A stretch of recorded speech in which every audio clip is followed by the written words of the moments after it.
All right, I'd like to call to order the regular meeting of the NFP Review Board for Tuesday, October 28th, 2025. Nolan, will you please call the roll? Hollander? Here. Frederickson? Here. Rowe?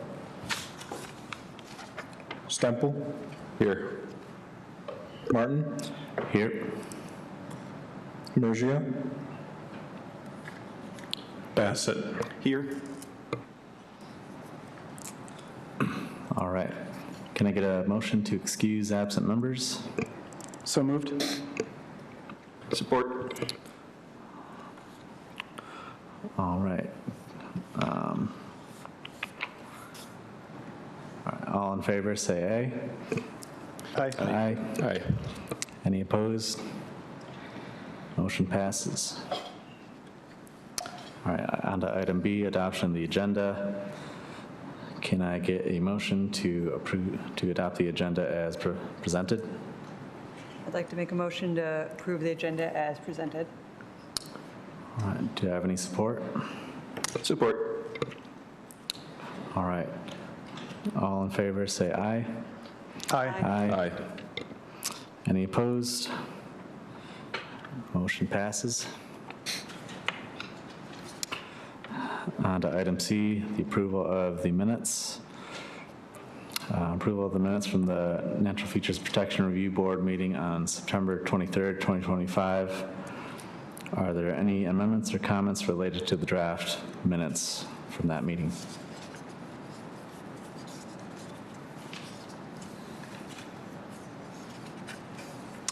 All right, I'm hearing none. Can I get a motion to approve the minutes from September 23rd, 2025 NFP meeting? So moved. Support. All right. All in favor, say aye. Aye. Aye. Any opposed? Motion passes. Item D, public comments. If there are any general comments from the public, please come forward, state your name, and you'll have 3 minutes to address the board.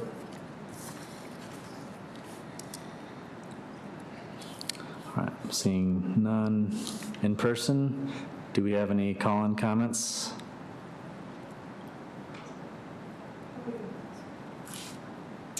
All right. Maybe we'll give it a minute delay or so because there's still kind of streaming kind of a delay for comments. Yeah, we could give it a second if you want. Yeah, we'll just give it a minute just to make sure.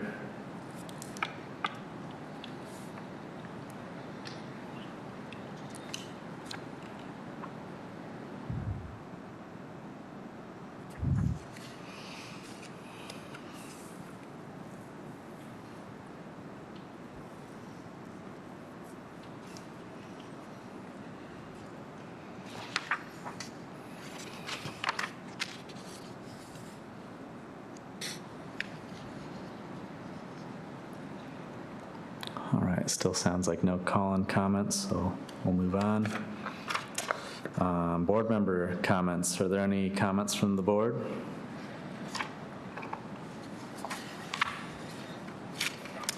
Sounds like none. Moving on, item F, new business. 433 Reed Court / Reed Avenue Stormwater Restoration Project. I think we'll wait and do public comments after the presentation.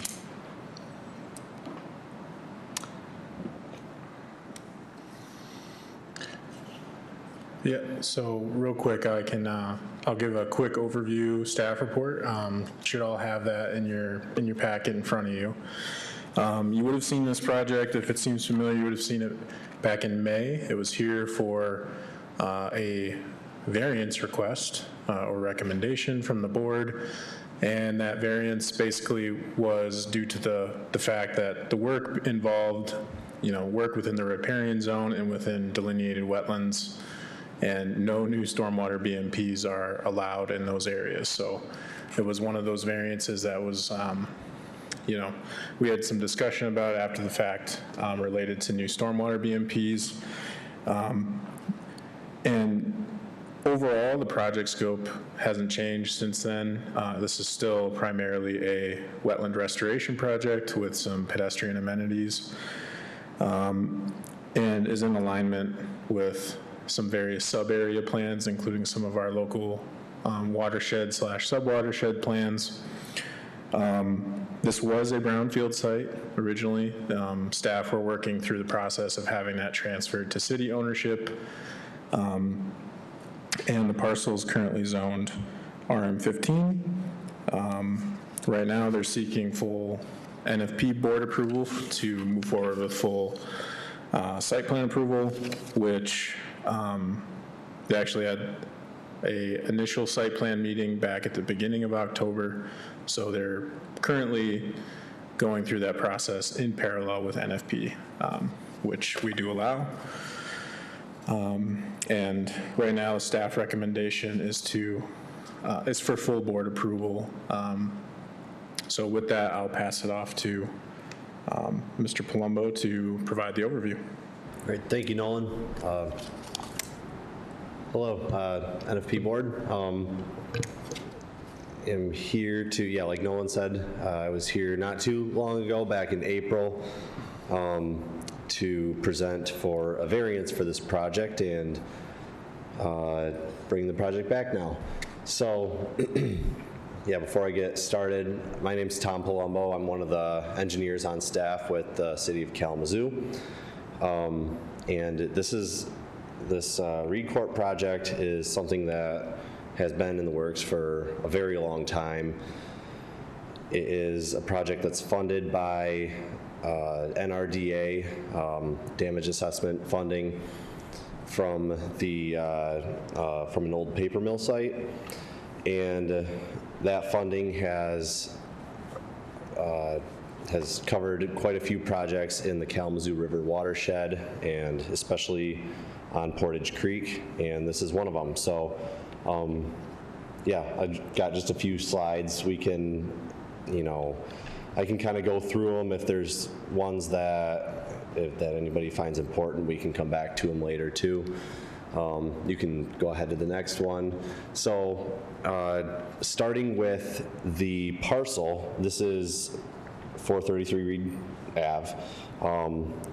I've often referred to this as the Reed Court project because it sits along Reed Court, even though the address is Reed Ave. If there's any confusion there, that's all that is. But Portage Creek runs straight through this parcel. It's a brownfield parcel.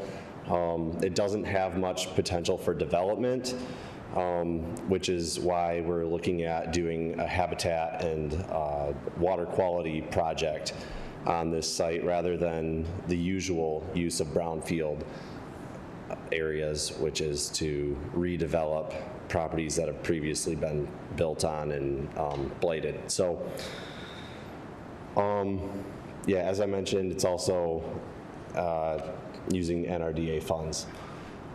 In the past, there has been some remediation work done on this parcel. The EPA came through and did some dredging in Portage Creek, and I've got some notes on that in this slide, kind of getting into the weeds of contamination, concentration that they were targeting in the soil as they looked at it. You can go to the next slide. This project is part of, as I mentioned, a greater effort to clean up Portage Creek and by extension the Kalamazoo River. And it fits in. I've got some pictures shown here of another project that was done just a few years ago at Millen Park, where the weir was taken out, and that area was restored to a natural habitat. And that's kind of along the lines of what we're doing here, is restoring something to be closer to its natural condition.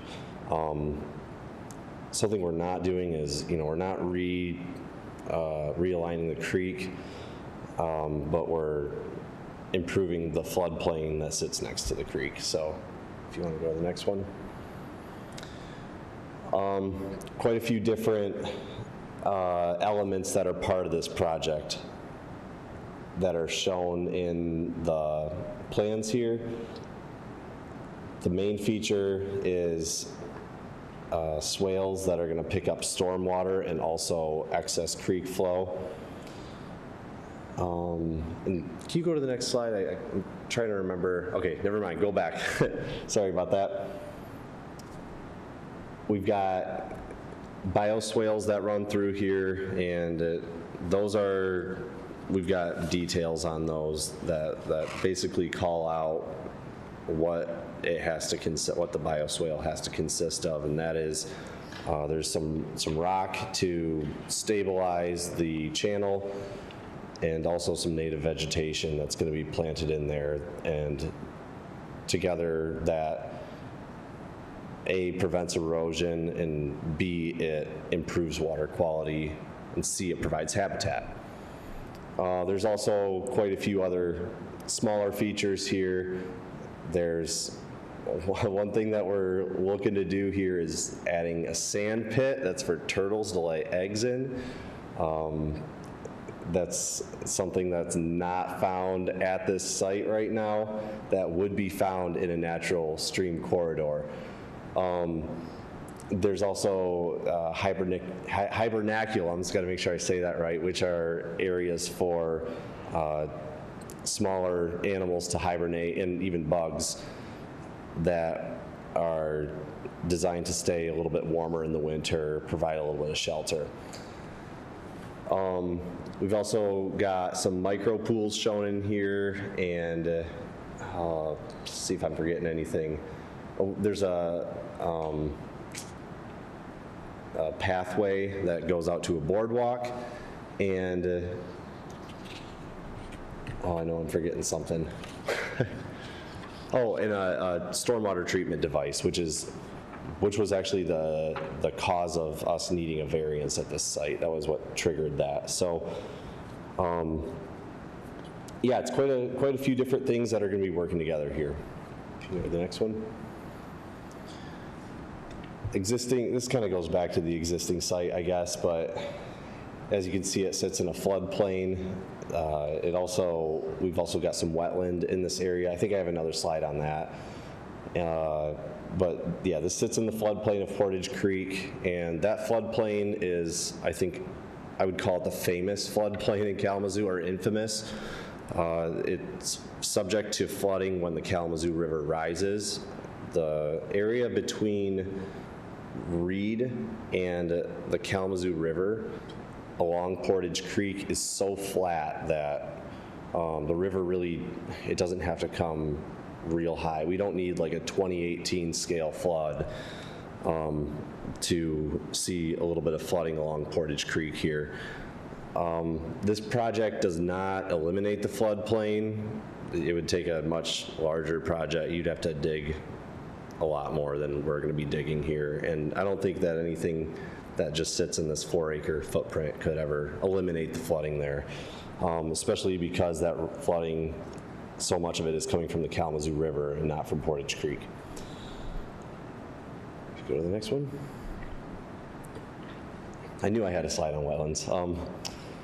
Yeah, so we've got, out of the 4 1/3 acres, 1.5 acres of that is wetland. There's 2 wetland areas that are kind of split down the middle, and a lot of that is because of the EPA's work. My understanding is that they came through and they used an area for access, and then that kind of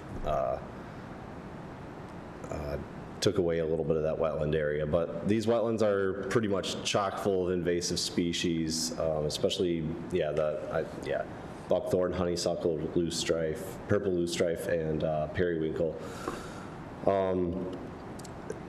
We do have a review done on endangered species, but there were not any at risk to be found in this area. That being said, a lot of this habitat is designed to encourage or to promote more of those species to be able to live in this area along the creek. Next slide.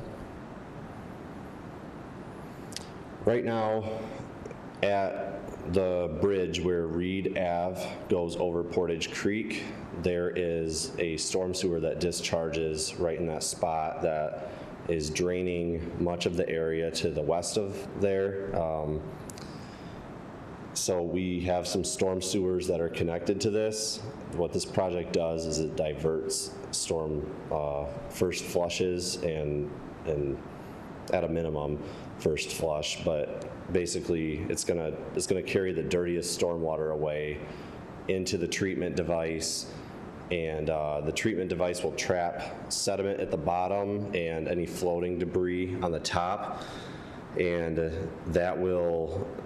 those are really, really effective at removing total suspended solids, TSS. It's rated for 80% TSS removal, and then that, as a result, we end up seeing less phosphorus and nitrogen from fertilizer and less trash that gets into the creek. There's other forms of pollution that also that we'll take care of, but I think the biggest ones are the fertilizer and the trash. I think I've touched on this quite a bit, but this will provide a lot of new wildlife habitat with some of the features listed here. And it's also an opportunity for recreation, education, and any other public use. So what's being proposed right now is a mulch trail that goes out to a boardwalk, and it's a dead end. It's not like a through path or a cut through or anything like that, but it just gives the public the ability to actually go out and see the work that took place here, and how is it doing? How is this thing looking? Educational signage is part of that. It has a nice connection to the KRVT because the KRVT there's a section of it that comes through downtown to the south. It goes through Upjohn Park, which is just north of here. It goes through the farmers market, and then if you continue south, it actually goes along Reed Court. So this has very close proximity to that trail, and it's kind of a nice little stopping point. It's also got a really nice connection to the Edison neighborhood, which is an underserved neighborhood, and provides a resource there. So I believe that's everything I have. If you could just flip through the last few slides here. I think it's just pictures.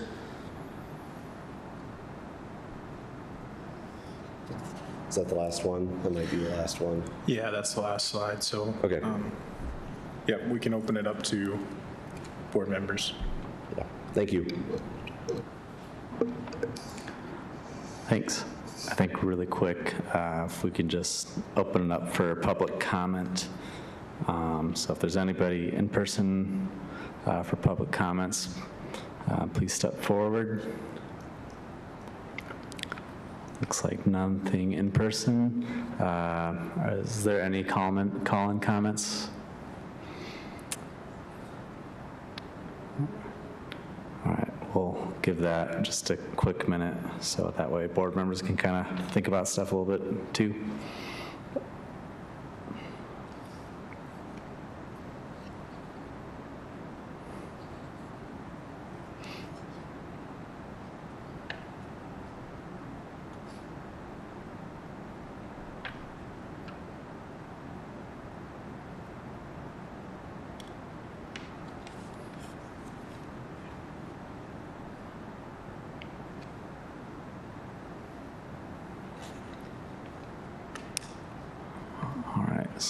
Still sounds like no call-in comments. We can move on to board discussion.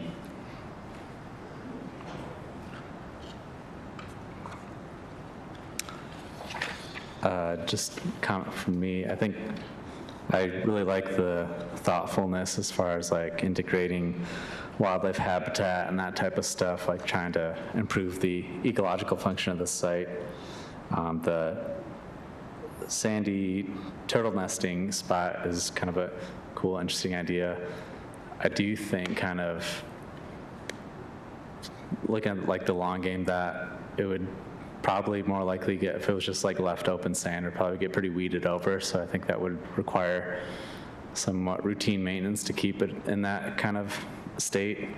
And, you know, whether or not that's something we want to like commit to maintaining or not is one thing, but just kind of a perspective on that. But yeah, something that came to mind for me.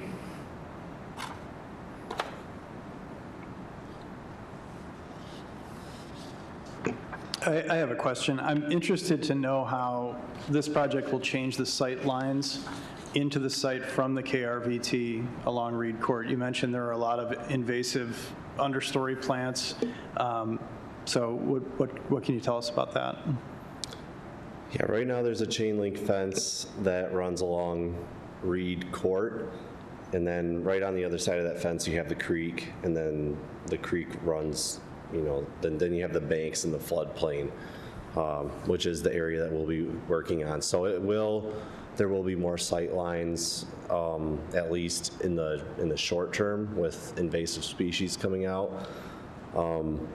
As you know, as things grow back, hopefully a lot more native and a lot less invasive, some of those sight lines could go away. I don't think sight lines have been a huge consideration of this. There's been a lot of study done on the water quality and the ecology. I don't know that as much has been done for aesthetics outside of the renderings that have been created and the design of the trail and boardwalk. Thanks. Hey there, I actually had a question piggybacking, similar, trying to picture how, looking at the layout plan versus the drawings, it looks like there's quite a bit of trees on either side of the entrance to that. So I was wondering the same thing with safety and if any lights are going in or how you guys anticipate making this feel safe when it's dark out. Yeah, thanks for asking. There's not lighting being proposed with this. Safety is a consideration. It's something I've already presented it to public safety and to parks and discussed with them. I picture that being an ongoing conversation. Nolan, can you go back one slide? What you can see is that the trail and the boardwalk takes up a very small part of the parcel, and it's going to be designed to not be accessible. The rest of the site will not be made to be any more accessible than it is now. As you know, as part of a wildlife habitat, I guess sanctuary area. So it's a pretty small portion. It doesn't, it's not creating a huge area that people, I guess, could get lost in or could hide in. So yeah, it is an ongoing conversation though. Because yeah, there's definitely, I think something we see with parks all the time is there's vandalism and other uses that are not illegal or intended. So yeah, thanks.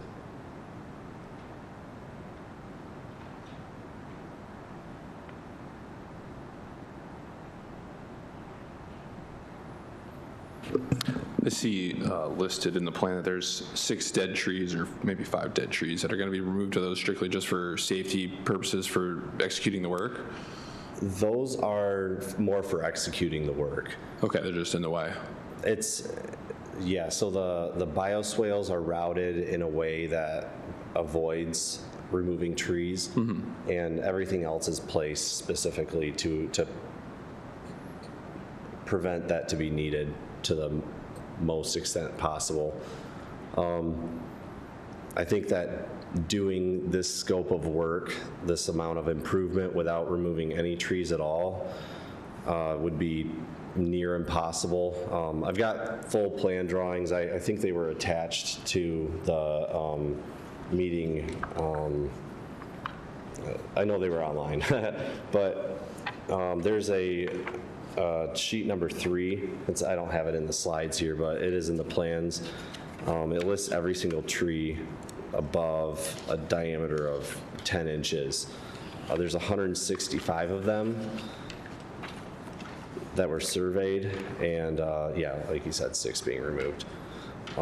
So yeah, I would say that this was done to avoid that to the greatest extent possible.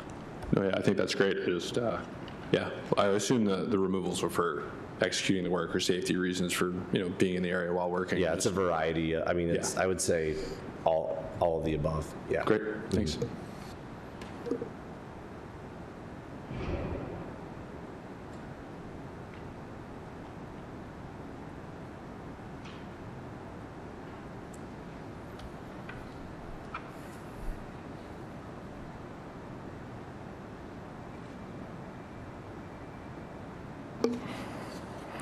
All right, is there any more discussion from the board? Hearing none. Can I get a motion to approve the NFP site plan for the 433 Reed Court, Reed Avenue Stormwater Restoration Project, conditioned upon full site plan reviewable? So moved. Support. All right. This one will need a roll call vote. Nolan, will you please call the roll? Hollander, Yes. Frederickson, Yes. Stemple, Yes. Martin, Yes. Bassett. Yes. All right, motion passes. Thank you. Thank you. All right, moving on to item 2, 3317 and 3329 South Burdick Street Cold Storage Facility. Nolan, can you provide some background on this project? Yes, give me one moment. So this property is located along South Burdick Street. It's technically the South Westnedge neighborhood, but it's sort of the southern half of Burdick heading towards Kilgore.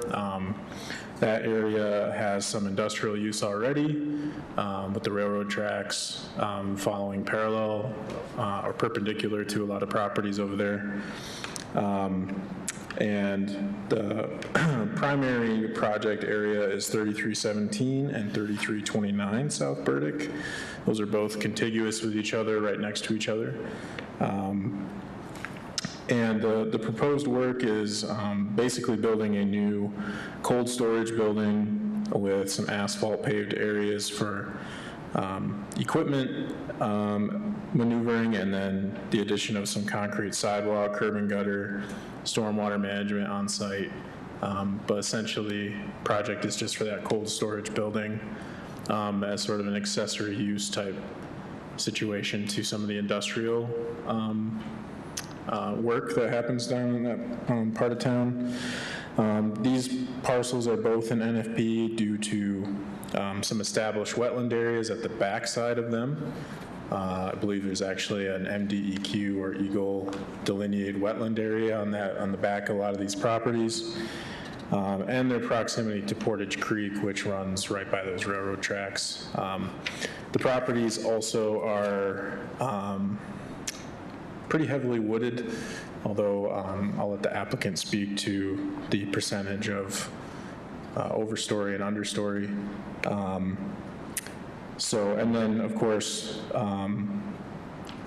with this being NFP properties, there's stormwater considerations.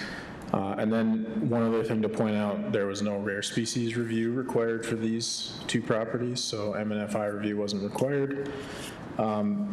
Right now, the applicant is looking for full NFP board approval as they navigate our site plan review process.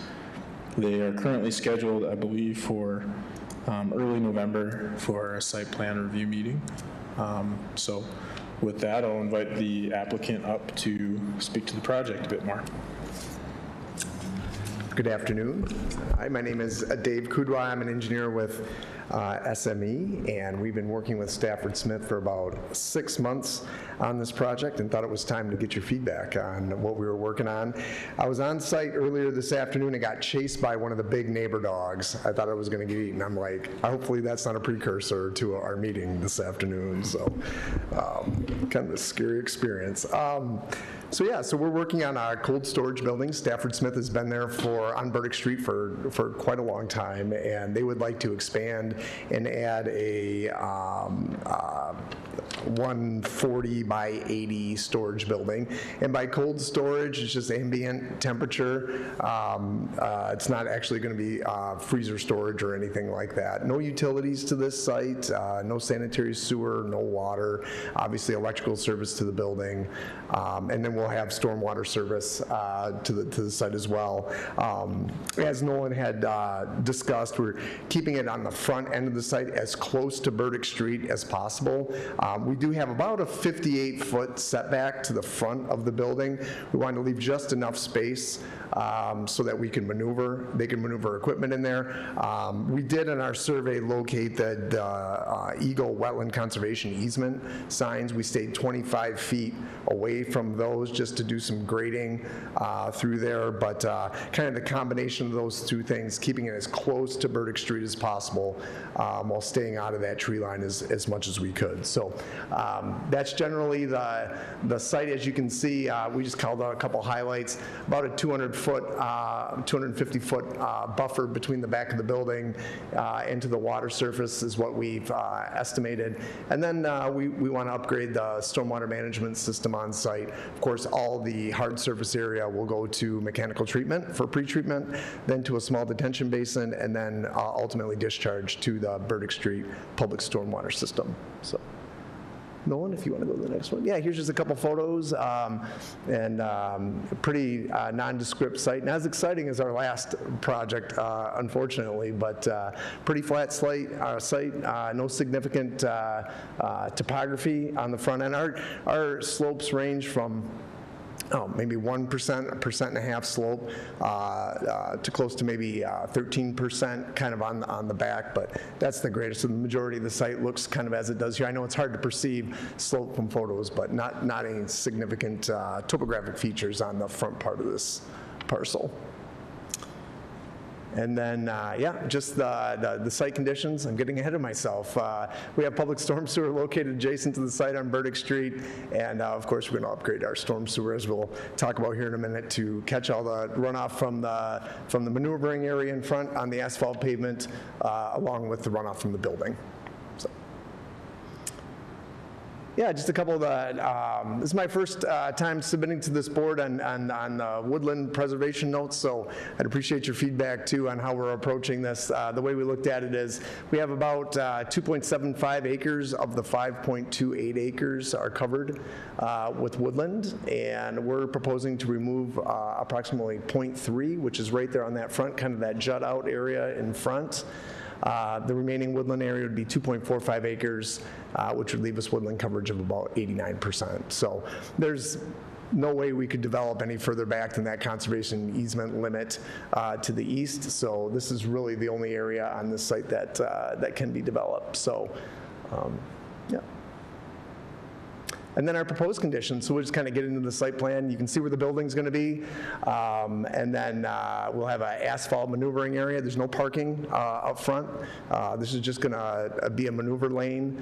We have one parking space, an ADA space, at the entrance to the building, but that's the only parking that we'll have here. The setback could be less, but again, there's not a front yard setback required for this site, but again, that setback was set so that we could have maneuvering space for Stafford Smith to get their equipment in and out of there. So you can see the building location. You can see the small stormwater detention on the north side. And then there's the mechanical treatment is on the north side of that access drive, kind of that, I'm just going to call it a parking lot. It's not a parking lot, if you'll allow me to do that. And then all the water will be directed then out under controlled release to Burdick Street. And then Nolan, if you want to jump to the next one. Yep, I did. Oh, you did? Okay, yeah. Yeah, thank you. Again, just new detention basin, new stormwater collection system, new pretreatment device on site, and then we're going to maintain our pre-development runoff for the 10-year event. We're going to treat the 1-year or 1-inch runoff with our manufactured pretreatment device. Obviously, no BMPs in the protected areas, and we'll have our stormwater maintenance agreement as required for site plan approval. All right, and then just kind of jumping into soil erosion and sedimentation control, we did add protective tree fencing along the east disturbance line. Thanks, Nolan, for pointing that out. So we'll have protective fencing along all that entire east side. Obviously, we'll have silt fence around the entire site, and then we'll have obviously topsoil seeding and mulch to stabilize the green space areas and obviously prevent erosion from the areas that we open up. And then lastly, I did have replace the species, so I think we're going to have for that landscape buffer on the front in the green space areas, we're going to have pin oaks instead of the snowdrift crabapple, and then we're proposing the Atlantic 9-bark for that front landscape area as well. So I actually have both of those species in my yard and love them, especially this time of year. So they were a nice fit. So again, appreciate staff's feedback on that. We made that adjustment, and that's what our proposal would be for site plan review as well. Yeah, and so our goal, it's been great working with Stafford Smith on this. Obviously, our goal is to receive, NFP approval for the stormwater management, soil erosion, sedimentation control, and so on. And, we want to increase or improve the site drainage and obviously maintain the existing riparian buffers and protect the watershed in that area. So that's just a quick assessment of our project there, and would love to hear your feedback. Thank you. Cool. Thank you. I'd like to take a brief moment just to open it up for public comment. If there's any in-person comments, please come forward. Looks like there's none. We'll wait to hear for call-in comments now. We'll give that a minute too, just in case.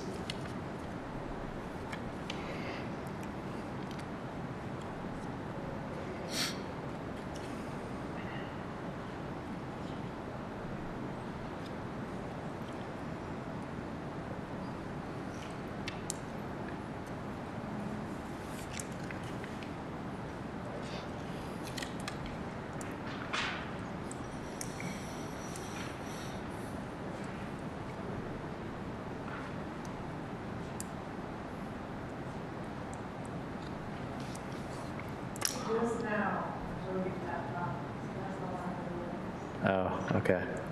We'll give it another 30 seconds or so. Just in the meantime as well. So, I'll wait.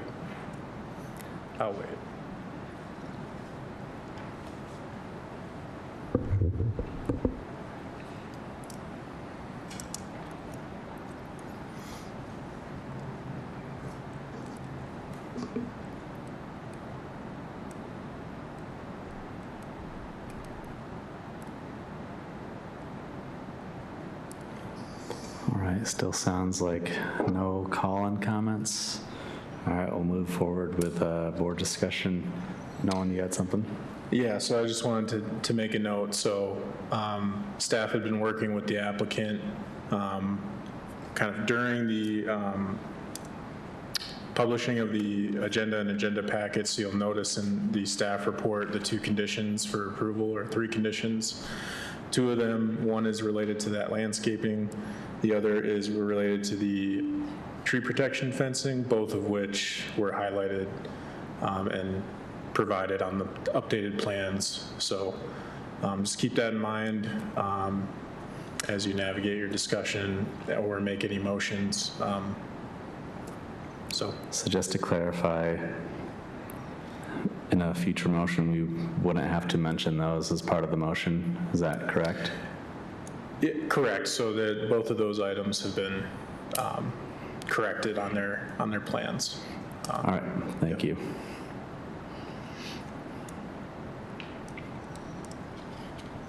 All right, is there any board discussion or comments? I got a couple. Just a clarification question. So tree protection along the east side of the woodland, but there's no removals needed for the building? Yes, there is removals needed. Okay. We will, yeah. I was just going to say, I believe in the application that I read, it said that none, that the applicant put no for needing any protected trees to be removed. I don't believe any of the trees are protected. Oh, okay. That need to be, there were, and I probably need to verify that. Okay. There's a black walnut, there's a couple black walnuts, there's like a number of cottonwoods Okay. in there. There's less than 10 trees that need to be removed, and there's a few dead ones Gotcha. for the building. But yes, and it's a great point. So that would be something we would Okay, that's, codify and show on the plans. so then they're underneath the, what is it, the size? So it's, for this site, it's the woodland. Classification there. Yeah, so it's under woodland, so not applying the protected tree standard plus the woodland standard, just the woodland standard. Okay. So they're meeting the woodland standard, and then, so there are trees under that woodland standard, a certain amount to be removed so the building can be placed. The clarification staff wanted from the applicant was to make sure that the woodland that remains, even though there's that MDEQ wetland protection over there, still to ensure that there's tree protection fencing on the east end, so that as they're constructing the building and maneuvering equipment and materials, someone's not backing into the tree line or damaging Absolutely. it further. So it's just that, yeah, any woodlands that are going to remain will add that protection fencing to ensure that the integrity of that is maintained. Great. Thank you for that clarification. I'll continue if you guys don't mind. So for the tree species that you're planting, it sounds like you went back and forth on a couple different ones. So currently it's listed as Quercus plushus, correct? And that's what the plan is for the pin oak? The pin oaks are proposed. Right. For the trees, yes. So I believe in that where you're proposing to plant them there between what would be the building and the road, there are power lines overhead.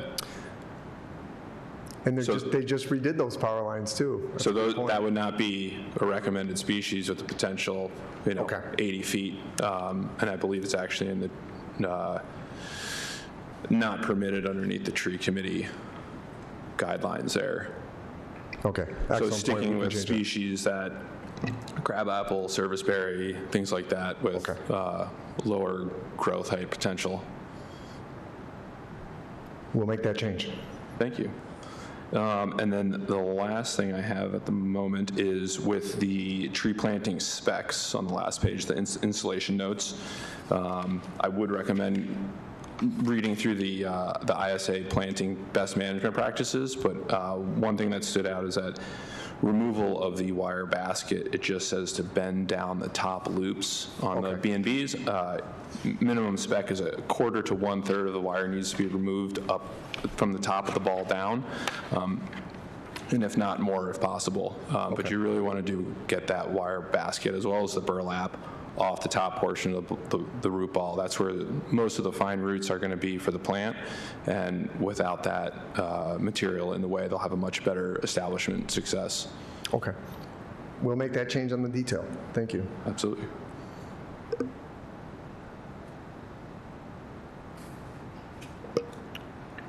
I have a question for you. What size, height, and width do the Atlantic 9-bark get? I'm sorry. What size, width, and height do the Atlantic 9-bark get at maturity? Well, the ones that I have are probably 4 foot high by 3 foot wide. Okay. And they've been planted for probably 5 years. Okay, that's perfect. I just noted your comments on your plant list had a 3-foot on center planting, and I just wanted you to take a look at that because it looks like they're probably planted more like 6 foot on center. So if your intent was to have a screen, you're probably not going to achieve that. with that. So I just wanted to bring that to your Okay. attention. Okay, and Or- I didn't know if that was maybe a part of our site plan comments too, of how many to put down through there, so. Sure, and I don't want to, I'm not No, it's a good. directing you. It's a Yeah. good comment. There will be, well, I won't say there will be, but most likely it'll be a discussion item around screening related to landscaping. Through the zoning code. So yeah, that will be something that probably gets brought up in site plan review. Yep. Yeah, because I think mine are now, but I think about it, at 6-foot center, which is a nice spacing to have for those, so. Yeah. 3 foot might be a little close. The- Okay. Yeah, the notes are probably just, Okay. yeah, they're going to get planted, not as you are picturing. And then I had another question about the decision to do grass between the plants in that bed area rather than create a continuous mulch area. Your notes for both the shrub and the tree note bark, more hardwood shredded mulch around the shrubs and trees. So it seems like a no-brainer maybe to connect those, but it's Okay. ultimately up to you. I just wanted to Okay. throw that out there. I agree with that. I think maintenance of that turf area would be really just kind of tough with all the So other. connect the bark? It's just down a through there? recommendation, but yeah, I mean, if you're Okay. thinking about trying to mow grass in between every one of those plants and trees, it'd be easier to mulch it and leave it be. Yeah, we want to see your landscape be successful, so. Yeah. No, thank you.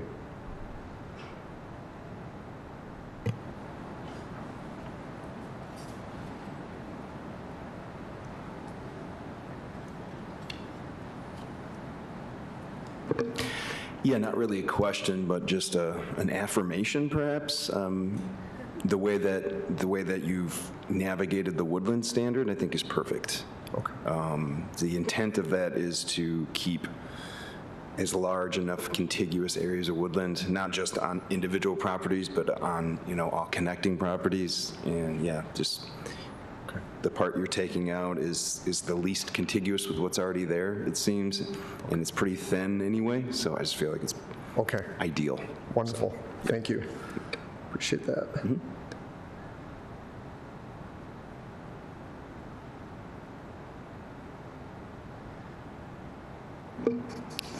All right, is there any more comments or discussion from board members? Hearing none. All right, can I get a motion to approve the NFP site plan for 3317 and 3329 South Burke Street, conditioned upon full approval by the Site Plan Review Committee? So moved.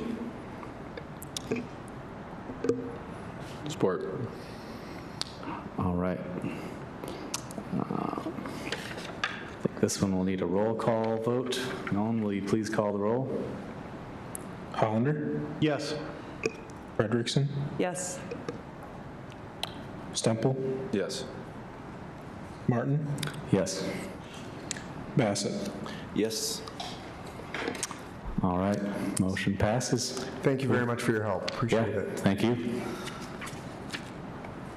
All right, moving on to item G, unfinished business, NFP board work session. Nolan, you have any additional information to provide on that item?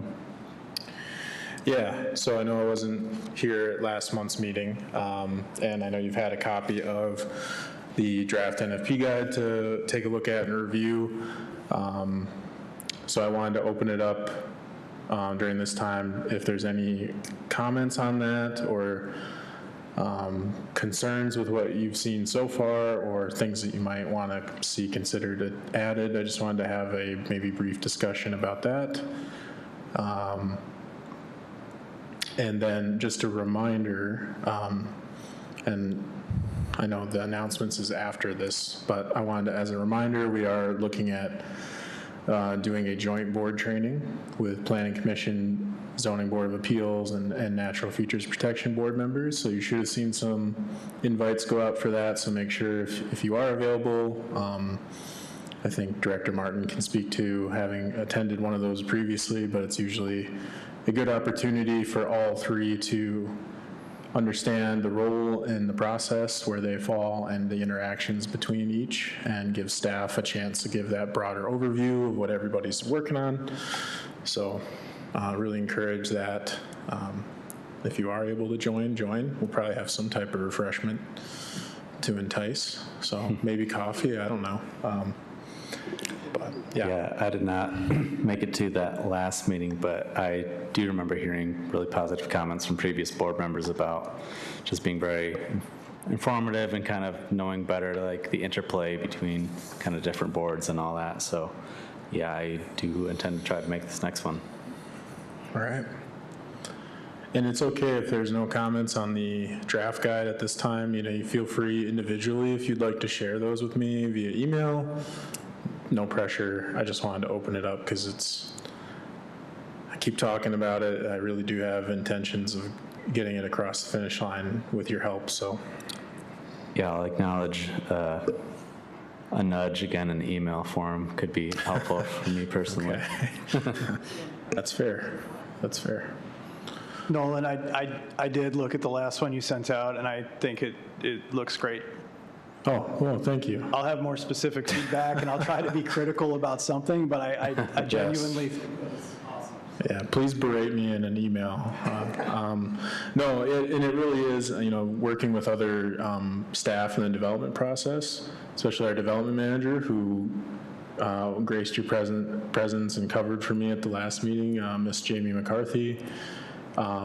We think it's going to be a really helpful tool, not just for the general public, but really for everybody to be able to walk through some of that. And we know that, we live it every day, we breathe it every day, but the zoning code and NFP ordinance and all that language and navigating that can be really difficult.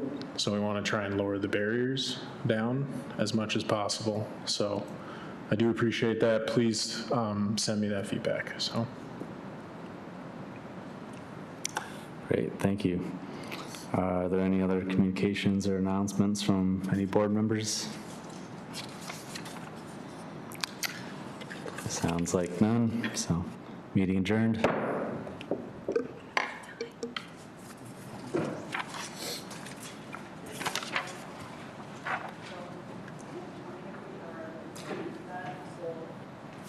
I think so. No, I think if you're a little tardy, that'll be fine. We'll put it on your permanent record.